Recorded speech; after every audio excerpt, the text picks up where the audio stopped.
ರಾಜು ನೀವೆಲ್ಲ ಡೀಟೇಲ್ಸ್ಗಾಗಿ ಸರ್ಕಾರದ ವಿರುದ್ಧ ಸಿದ್ದರಾಮಯ್ಯ ಗಂಭೀರವಾದಂತಹ ಆರೋಪವನ್ನ ಮಾಡಿದ್ದಾರೆ. ಕಾರ್ಮಿಕರ ಊಟದಲ್ಲೂ ಕೂಡ ರಾಜಕೀಯದ ಆರೋಪವನ್ನ ಮಾಡಲಾಗ್ತಾ ಇದೆ.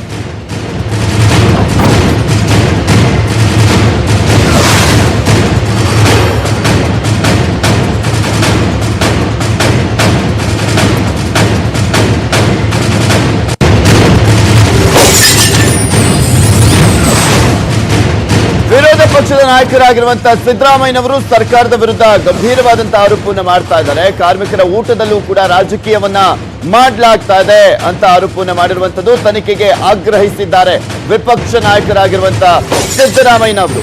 ಆಹಾರ ಸಾಮಗ್ರಿಗಳ ವಿತರಣೆಯಲ್ಲಿ ರಾಜಕೀಯವನ್ನ ಮಾಡಲಾಗ್ತಾ ಇದೆ. ಹಾಲು, ಧಾನ್ಯ, ತರಕಾರಿ ವಿತರಣೆಯಲ್ಲಿ ರಾಜಕೀಯವನ್ನ ಮಾಡ್ತಾ ಇದ್ದಾರೆ. ಕ್ರೆಡಿಟ್ ತಗೊಳ್ತಾ ಇದ್ದಾರೆ. ಪ್ಯಾಕೆಟ್ಗಳ ಮೇಲೆ ಬಿಜೆಪಿ ಸಿಂಬಲ್ ಅನ್ನ ಬಳಕೆ ಮಾಡಲಾಗ್ತಾ ಇರುವಂತದ್ದು ಅನ್ನುವ ಆರೋಪವನ್ನ ಮಾಡಿದ್ದಾರೆ ಸಿದ್ದರಾಮಯ್ಯನವರು.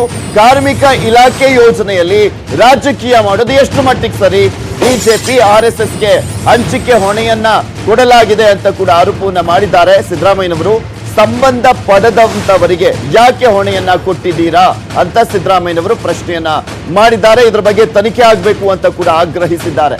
ಕ್ಷೇತ್ರಗಳಲ್ಲಿ ಮತದಾರರ ಓಲೈಕೆಗೆ ಯತ್ನವನ್ನ ಮಾಡಲಾಗ್ತಾ ಇದೆ. ಈ ಮೂಲಕ ಕಾರ್ಮಿಕರು, ಅಸಂಘಟಿತ ಕ್ಷೇತ್ರದ ಕಾರ್ಮಿಕರ ಓಲೈಕೆಗೆ ಯತ್ನವನ್ನ ಮಾಡಲಾಗ್ತಾ ಇದೆ. ಸರ್ಕಾರ ಕೊಡುವಂತ ಫುಡ್ಗೆ ಇವರ ಲೇಬಲ್ಗಳನ್ನ ಹಾಕೊಂಡು ಇವರು ಕ್ರೆಡಿಟ್ ತಗೊಳ್ತಾ ಇದ್ದಾರೆ.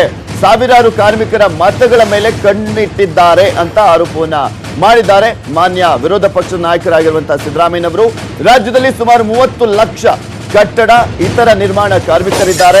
ಬೆಂಗಳೂರಲ್ಲೇ ಸುಮಾರು 15 ಲಕ್ಷ ಕಾರ್ಮಿಕರು ಇರುವಂತದ್ದು. ಈ ಕಾರ್ಮಿಕರ ಓಲೈಕೆಗೆ ಯತ್ನ ಮಾಡಲಾಗ್ತಾ ಇದೆ ಅಂತ ಸಿದ್ದರಾಮಯ್ಯನವರು ಟ್ವೀಟ್ ಅನ್ನ ಮಾಡಿ ಗಂಭೀರವಾದಂತಹ ಆರೋಪವನ್ನ ಮಾಡಿದ್ದಾರೆ.